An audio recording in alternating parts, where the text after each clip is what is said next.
fundamental para entender el funcionamiento del cuerpo y el diagnóstico dentro de enfermedades y la situación en la cual se encuentran las personas. Es importante el estudio de sobre todo los tejidos, ya que estos van a conformar los órganos y a su vez los órganos al cuerpo humano. Hoy en anatomía.com veremos los tejidos conjuntivos especializados. Los tejidos conjuntivos es uno de los tejidos básicos que se encuentra en el cuerpo humano, tomando en consideración que está acompañado del tejido epitelial, del tejido nervioso y del tejido muscular. El tejido conjuntivo llega a ser bastante extenso, pero sobre todo tiene la función de darle sostén, darle movilidad y soporte al cuerpo. Además, va a cumplir con otras en relación al metabolismo y protección de este mismo cuerpo con relación a la inmunología. El tejido conjuntivo se llega a clasificar en tejido conjuntivo propiamente dicho, tejido conjuntivo básico y tejidos conjuntivos especializados. Los tejidos conjuntivos propiamente dichos, a su vez, se van a dividir en laxo o denso, sobre todo tomando en referencia la cantidad de fibras que llegan a tener dentro de su estructura. Todos los tejidos conjuntivos van a estar formados por una matriz extracelular y por las células como tal. En el caso de lo que es el tejido conjuntivo, propiamente dicho, vamos a encontrar que dentro de la matriz extracelular va a estar conformada por un líquido llamado sustancia fundamental, la cual va a tener sobre todo abundante agua, además de glicoproteínas y proteoglicanos. Por otra parte, las fibras que pueden encontrar dentro de los tejidos conjuntivos propiamente dichos o básicos pueden ser fibras reticulares, elásticas o de colágeno. Ahora, ¿qué son los tejidos conjuntivos especializados? Es un tipo de tejido conjuntivo con características diferenciales y funciones específicas, básicamente. A pesar de ello, siguen considerándose todavía como tejidos conjuntivos, ya que cumplen con las funciones y las características principales de estos. Dentro de los tejidos conjuntivos especializados, que usualmente se menciona, sobre todo se caracterizan con el tejido óseo, se llega a mencionar el tejido cartilaginoso, el tejido adiposo y el tejido sanguíneo. No obstante, no llegan a ser los únicos, ya que dentro de los tejidos conjuntivos especializados vamos a encontrar lo que es el tejido hematopoyético y también lo que es el tejido linfático. ¿Pero qué es el tejido hematopoyético? Se preguntarán. El tejido hematopoyético es un tejido que va a ser un precursor del tejido sanguíneo. En este se habla bastante sobre lo que son las células madre y las células progenitoras, y tiene una función importante en relación al transporte de sustancias dentro del cuerpo a partir de la formación del tejido sanguíneo, además de un aspecto inmunológico con la protección de ciertas bacterias o ciertas sustancias que quieran atacar el cuerpo. En relación a los tejidos conjuntivos especializados, van a tener la diferencia de que van a tener células propias que llegan a ser en mayor medida características. A diferencia del tejido conjuntivo propiamente dicho, en donde las células principales o las que se encuentran en mayor medida llegan a ser los fibroblastos. En el caso de los tejidos conjuntivos especializados, por ejemplo en el tejido óseo, encontramos como célula principal a los osteocitos, en el tejido cartilaginoso a los condrocitos, al tejido adiposo a los adipocitos y en el tejido sanguíneo a los eritrocitos. Ahora mencionamos sobre el tejido óseo. Llega a ser un tejido conjuntivo especializado, como ya lo mencionamos anteriormente, lo cual viene básicamente del tejido mesenquimatoso dentro del embrión, que es un tejido conjuntivo embrionario básicamente, y este de aquí permite la formación del hueso y a su vez del esqueleto. Es decir, que es fundamental para darle rigidez, protección y soporte al cuerpo.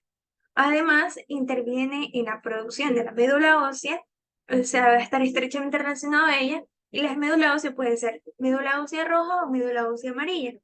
La médula ósea roja, sobre todo, se les encuentra en los niñitos y tiene un aspecto fundamental en los procesos de hematopoiesis, es decir, en la formación de la sangre.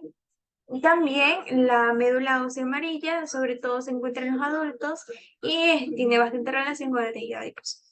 Ahora, el tejido óseo también va a tener dentro de sus funciones un aspecto endocrino, va a estar conectado con el sistema endocrino, ya que va a reaccionar a lo que son hormonas que van a intervenir en la obtención de diferentes sustancias como minerales que se tienen dentro de los huesos, por ejemplo el calcio.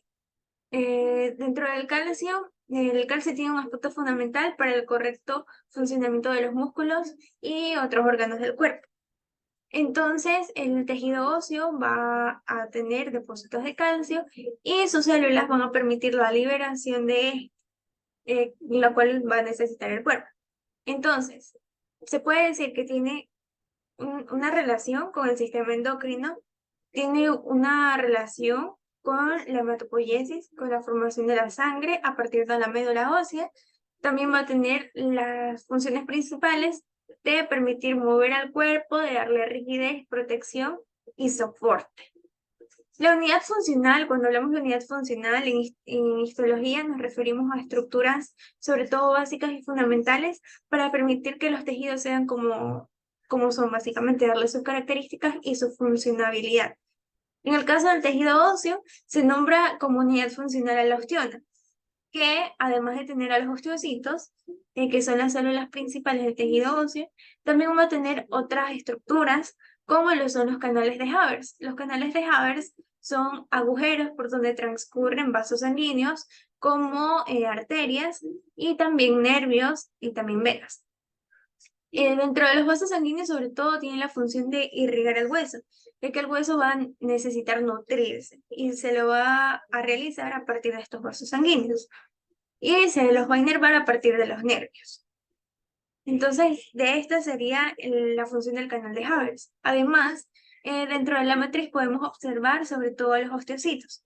Los osteocitos en estos casos son como estas células rojitas, un poco cafés, que parecen aplanadas y que tienen prolongaciones.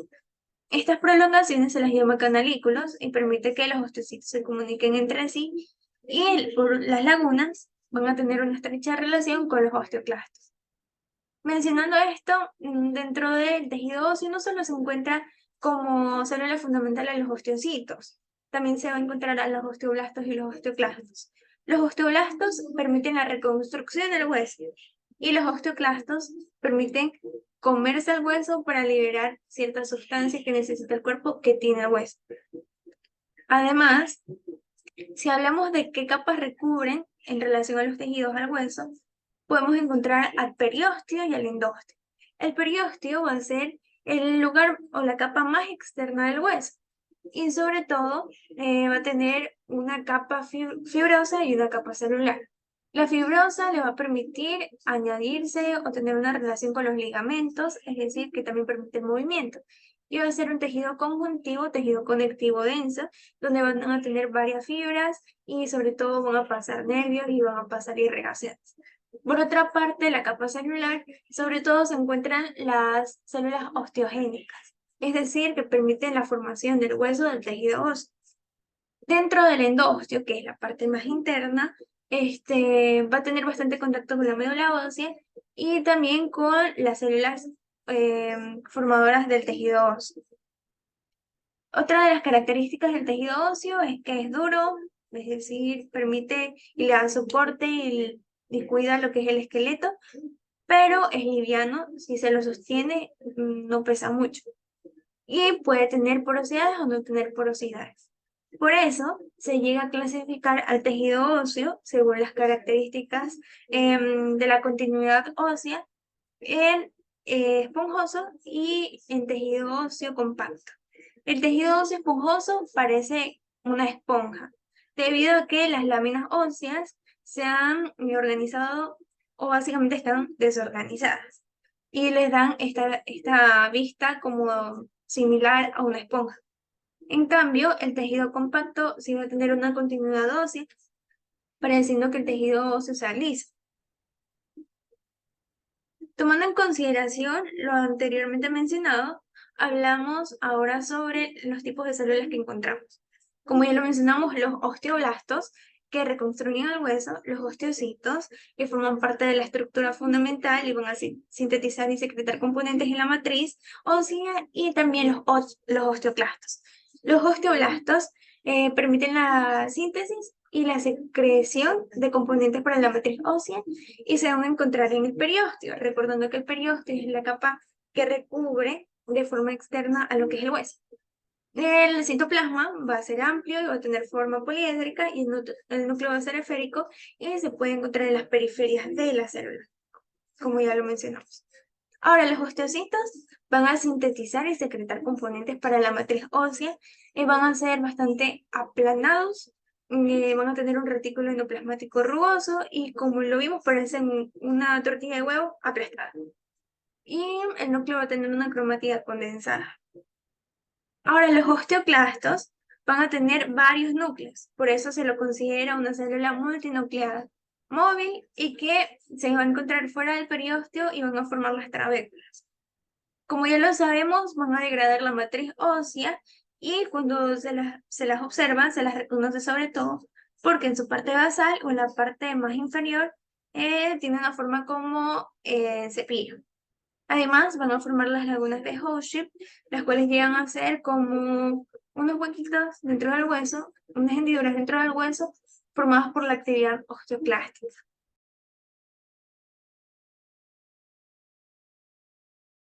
El tejido cartilaginoso es otro tejido conjuntivo especializado, la cual es una estructura semisólida, la cual va a permitir resistencia, movilidad del cuerpo y se va a encontrar sobre todo en las articulaciones. Además, va a ser avascular, es decir, que a diferencia del tejido óseo, esta no va a estar irrigada por lo que son vasos sanguíneos. Entonces se preguntarán cómo se nutre el tejido cartilaginoso. Se va a nutrir sobre todo a partir de una lámina de tejido conjuntivo que lo llega a recubrir, llamada pericondrio. Tiene una función bastante parecida a lo del periósteo en el caso del hueso. Este aquí va a revestir el cartílago y va a intervenir en la nutrición. Además, el cartílago se va a regenerar de forma muy lenta y son bastante importantes para el movimiento y el soporte del cuerpo. Las principales células que vamos a encontrar en el tejido cartilaginoso van a ser los condrocitos, los condroblastos y los condroclastos. Además, existen tres tipos de cartílagos principales, como el cartílago hialino, el cartílago elástico y el cartílago fibroso. El cartílago hialino cuando se los observa en láminas, se lo llega a ver sobre todo de esta forma. Parecen burbujas y el color, sobre todo de estos espacios, llega a ser como moradito. Ahora, dentro de sus características encontramos que es el cartílago más común, que sobre todo está ubicado en lo que son las superficies articulares y permiten el movimiento, impidiendo que se rocen y se dañen los huesos.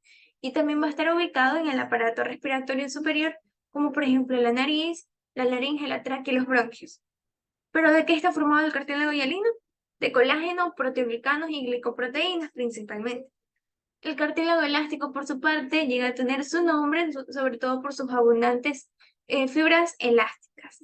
Esto se van a encontrar este tipo de cartílagos en el oído, en el canal auditivo externo, en lo que es la epiglotis, y en el cartílago cuneiforme de la laringe. En el caso del cartílago elástico, su pericondrio es bastante similar al hialino. Y por último, el cartílago fibroso es el conjunto o la unión básicamente de cartílago hialino con tejido conectivo denso. Cuando hablamos de tejido conectivo denso nos estamos refiriendo a un tipo de tejido conectivo propiamente dicho o básico. Y estos se van a encontrar sobre todo en los discos vertebrales y en la sínfisis del pubis. Es decir, que sobre todo le dan resistencia al cuerpo y van a evitar el roce, por ejemplo, en la columna. Tiene una característica de que es más acidófila que el cartílago hialino y el elástico y van a tener pocos proteoglucanos.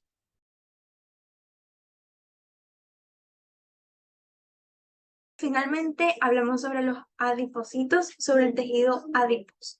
El tejido adiposo es otro tipo de tejido conectivo especializado. Este aquí va a tener como célula principal a los adipocitos.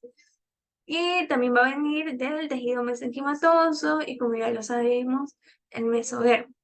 Su función es principalmente térmica, conseguir energía, va a permitir el almacén de las grasas y va a tener una estrecha relación con el sistema endocrino. Entonces, se nos considera que el adipocito es la célula principal del tejido adiposo y va a ser muy activa metabólicamente y se puede encontrar en grupos pequeños o de forma aislada. Y es importante mencionar que hay mayores depósitos de grasa en las mujeres que en los hombres. Aproximadamente las mujeres tienen entre un 20 a un 25% de grasa a nivel corporal, o sea, en relación al peso, y los hombres entre 14 a 20 aproximadamente. Existen dos tipos de tejido adiposo que se los conoce. Está el tejido blanco, el tejido adiposo blanco o el tejido adiposo marrón o pardo. El tejido adiposo blanco también es conocido como unilocular porque sobre todo tienen un depósito de un lípido bastante grande. En cambio, el marrón o pardo son como moléculas más pequeñas y varias moléculas de lípidos. Entonces, en eso se llegan a diferenciar, además de que van a tener bastantes mitocondrias, lo que es el marrón o pardo o multilocular. Aquí encontramos que los llamados uniloculares corresponden aproximadamente el 20% del peso en adultos y los multiloculares se encuentran entre un 2 a 5% del peso en recién nacidos. Sobre todo, el multilocular se encuentra en las primeras épocas de la infancia y lo que es la adolescencia y en recién nacidos, ya que les permite sobre todo, tiene una función sobre todo conseguir calor. Y su color se debe a sus abundantes mitocondrias y tiene muchas inclusiones lipídicas. Su forma es de polígono y va a ser mucho más pequeña que las uniloculares o el tejido adiposo blanco. El tejido adiposo blanco van a ser bastante grandes, van a ser células bastante grandes que se encuentran entre un 50 a 150 micrómetros de diámetro. Y estas se encuentran de forma sola o aislada y sobre todo tienen una forma circular y cuando están acompañadas tienen una forma poliédrica. ¿Qué es lo que sucede con el tejido adiposo? Una vez que las células, los adipocitos, ya estén maduros en el cuerpo, básicamente no se produce la mitosis y también se expresan de forma constante, es decir, que no se suelen perder, digamos, los adipocitos. ¿Y qué es lo que sucede cuando perdemos o ganamos peso? Lo que se pierden son estas moléculas lipídicas, es decir, la grasa. En conclusión, el tejido óseo cartilaginoso y el tejido adiposo forman parte de los tejidos conjuntivos especializados, sobre todo por sus características y funciones específicas. No obstante, siguen formando parte del tejido conjuntivo como tal, porque también comparten las funciones necesarias como darle sostén, movilidad, darle sobre todo la forma al cuerpo, tiene un aspecto metabólico, entre otros. También las células principales dentro del tejido óseo, hablamos de los osteocitos, además de acompañados de los osteoblastos y los osteoclastos, los cuales van a intervenir en la regeneración ósea y también en la resorción ósea, sobre todo permitiendo la liberación de ciertos minerales que llegan a estar dentro del hueso y que son importantes para el correcto funcionamiento del cuerpo humano. Dentro del tejido cartilaginoso nos referimos a las células principales como los condrocitos, los condroblastos y los condroclastos. Y dentro del tejido adiposo, sobre todo a los adipocitos. Y a pesar de que todos los tejidos conjuntivos tienen sus propias características, ya sabemos que sobre todo el tejido óseo va a intervenir en el movimiento, en rigidez y soporte del cuerpo, además de en la formación de médula ósea, en aspectos que va a estar bastante relacionados en la formación de la sangre, también va a estar relacionado con la obtención de minerales, es decir, un factor endocrino también, entre otros. Por otra parte, el cartílago sobre todo le va a permitir darle movimiento al cuerpo y sobre todo evitar que se dañen los huesos, evitar las fricciones y darle de sostén al mismo cuerpo.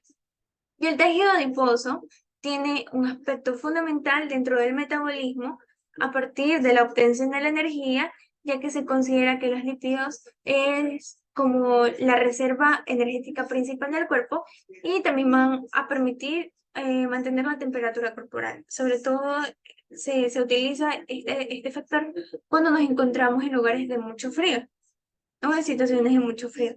Y los tejidos conectivos son especializados, los tejidos, al igual que los tejidos conectivos básicos, y son esenciales para el correcto funcionamiento de la vida.